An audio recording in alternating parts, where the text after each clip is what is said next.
everybody, welcome back to another Grilling Tuesday video. We're actually filming this on Saturday. It's early in the morning and we are making pancake kebabs.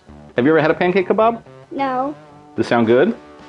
Sounds good, you sure? I've never had one. All right, well, we're gonna check it out. We're gonna do this on the Blackstone griddle, and the ingredients are really easy. We're gonna make pancakes from scratch. Griddle. Yeah, that's what it's called, a griddle. Did you know that? No. So sometimes people call it a flat grill, and sometimes they call it a griddle. You know, sometimes people call pancakes griddle cakes. Griddle cakes? Griddle cakes, yeah. Why is it called griddle cakes? Because you cook them on a griddle. It's like a thin cake that gets cooked on the griddle. Oh my god. Mm-hmm. All right, we're gonna make our pancakes from scratch, and they're really pretty easy. This serves about 4 people. We start with just 1 cup of all-purpose flour. And to that flour, we're gonna add 2 teaspoons of baking powder. So here, you wanna add this one? Go ahead and dump that right in there. Yeah. Got it? All right. And then we're gonna add 2 tablespoons of sugar. Go ahead, you wanna dump it in? Yeah. And 1 more. Yeah. All right. I got something for my hair. Kind of needed it. You still got crazy morning hair, huh? There you go. Is that better? All right. To this, we also want to add about 1 teaspoon of salt. And I'm going to go about half that amount just because we don't typically use as much salt in our stuff. And now we're just going to gently mix together the dry ingredients. Not a whole lot. Sure, be very careful, okay? Just stir it up. All right, so once we have our dry ingredients, we're just going to set those aside and we're going to work on our wet ingredients. So now we're going to prep our wet ingredients in a slightly larger bowl because we're going to add our dry to this in a few minutes. Really simple. It's going to be 1 egg, 1 cup of milk, and 2 tablespoons of oil. Let's go ahead and get our egg cracked in here. No, I'll crack the egg, but I'll let you put the other things in, okay? Okay. So the first thing you want to do is definitely break the egg and stir it up real good. We want these to be really thoroughly mixed. Okay, I'm going to add the milk to it while you keep pouring, okay? I'm going to pour the milk while you keep stirring. So 1 cup of milk. Be real careful you don't splash it out. And then we're going to add 2 tablespoons of vegetable oil, or I'm using canola oil, just that's what I had. I can do that. Yeah, what you're trying to do is you're actually using all these little wire parts to break the egg apart and then mix the oil in with the milk. You see all those bubbles? That's exactly what you want to see. Wait, I want to... Do it one more time. Can you make a 2-hour video of me stirring? A 2-hour video of you stirring? No, I don't want to do that. All right, so now that this is thoroughly mixed, we want to add our dry ingredients. And one thing that's interesting is you don't want to overmix this. So mix it very little. And the reason why is we don't want to work all the gluten in the flour and have this get chewy. That's definitely not what we want with pancakes. So we're just going to gently mix this together. And it's okay if it has some lumps in it. Don't sweat that at all. And I like to add the dry ingredients to the wet. You'll see people that do that either way. It's just the way I like to do it. Now, here's the key. Let this rest. Let it rest for a good 20 or 30 minutes. And what you're really doing is letting the baking powder do its job and begin to rise the pancakes. When we put them on the griddle, that's going to let them rise and give you those thick, nice, fluffy pancakes that we want. And what's interesting in these is because we're going to do these as kebabs, we're going to do small, little ones about the size of silver dollars or quarters. That's all we want to do. And we're going to make kebabs where we slice bananas. You could do it with strawberries or other things. So we're going to try and make them just a little bit larger than a slice of banana would be. That's about the size we're shooting for. So let's go ahead and get the griddle fired up. All right, we're about to get these pancake kebabs on the Blackstone. So we're going to go ahead and open this thing up. We want to cook the surface at about 375 degrees. I have found that this is pretty tricky to get to a right temperature. So what I'm going to do is I'm going to turn this far burner on low, the next burner on low, and then I'm probably going to cook offset of that. Those 2 burners I think will give me the temperature I need on the side of it. We want to do these at about 375 degrees. That's the right temperature for doing pancakes. So I'm at about 374 right there. About 410 right there. Anywhere between, it fluctuates, anywhere between 390 and 410. And then I'm at about 250 over here. So this is good. I'm going to put my warming rack over on this side and I'm going to cook on the far left over here. Now, normally with pancakes, you're making a fairly good sized pancake. And the way you know you want to flip them is when you see the bubbles come to the top and begin popping. When about half of them pop and the outer edge along the griddle is starting to crisp up and get brown, that's your flip time. not before. If you touch them too much, it just doesn't work. You got to sort of commit, right? You want to get under it and get that wrist action and a quick flip. So let's go ahead and get a little bit of oil on this. I'm just going to do about a tablespoon of oil across here.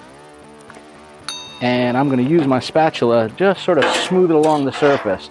And all I do is hold mine flat and just sort of run it across it until I get a nice thin coating. I don't want oily pancakes. I just don't want them to stick, and you don't need a whole lot of this. And I'm going to pour a couple of small pancakes here.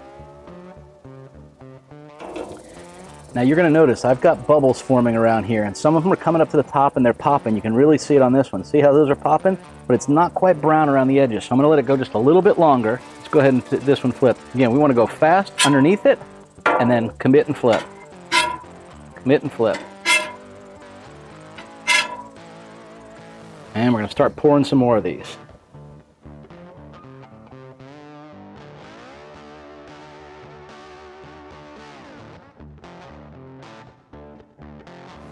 And then this is always the privilege of the chef. Good stuff. That's exactly what we want right there.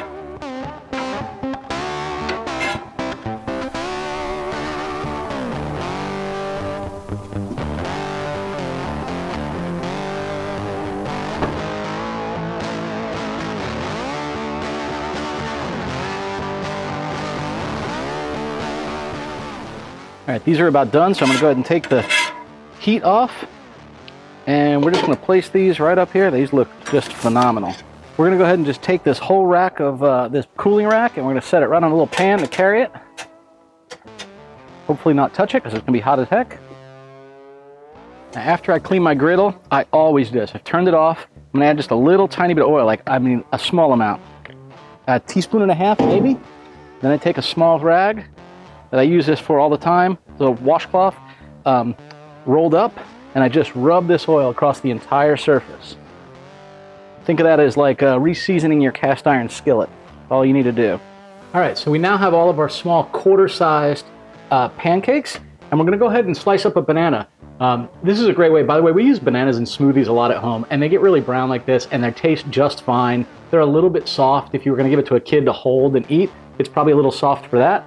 And I know ours will always say, oh, it's rotten, I can't eat it. So this is a great way to disguise it. And they don't know any better, and it still has all that great taste. So we're now just going to take this, and we're going to stack them, just like this. Pancake, banana, pancake. You can pick and choose how tall you want to do them, and then you just stick a skewer down through them, and this becomes your kebab. You kind of put a few of these together. We'll show you what it looks like. Pancake, banana. I like to pick it up on the bottom and just make sure the skewer goes all the way through that bottom one. And there we have delicious pancake kebabs. Let's go ahead and plate some of these up.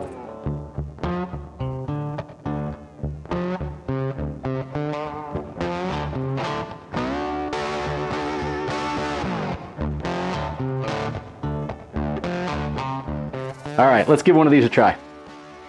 I'm going to use the small one. You sure you don't want to bite? It's banana and pancake. You like both of those, right? Yeah. Mm-hmm. And some honey. What do you think? Yummy tasting kebabs. Hope you guys try to make these. They're really pretty easy. The presentation's neat. It's just something different to do for the family or friends. And it really is a simple recipe to do. And it's fun to do on the Blackstone. You can certainly do it on your stovetop, but to be able to cook 20 pancakes at the same time, given you're doing that little tiny size, is kind of exciting. I use banana because that's what we had. You could do strawberry in there. You could add a little whipped cream. There's all kinds of things you could do to really sort of fancy this up a little bit. I'm probably going to try and do another one of these recipes down the road, but I want to really get these pancakes thick and fluffy. So I'm going to make a really thick batter because I do think it would be interesting to have the pancakes a good ½ inch thick at least. That would be a kind of neat way to do it. All right, thanks everybody for watching this week's grilling video. Every Tuesday we put out new grilling videos. If you enjoyed this, do us a favor, give it a thumbs up and like, and I'd love to hear your comments down below if you try this and what variations you did. Thanks y'all, safe and happy grilling. Bye now. Before we wrap it up, can we say that we're going to go swimming today? You can tell everybody you're gonna go swimming today. Today we're going to go swimming. What'd you want to say? Subscribe and like to our channel. How great is this? This is somebody who watches too much YouTube. The fact that she just said, Grandpa, we should tell him to subscribe and like to the channel. That's great, huh?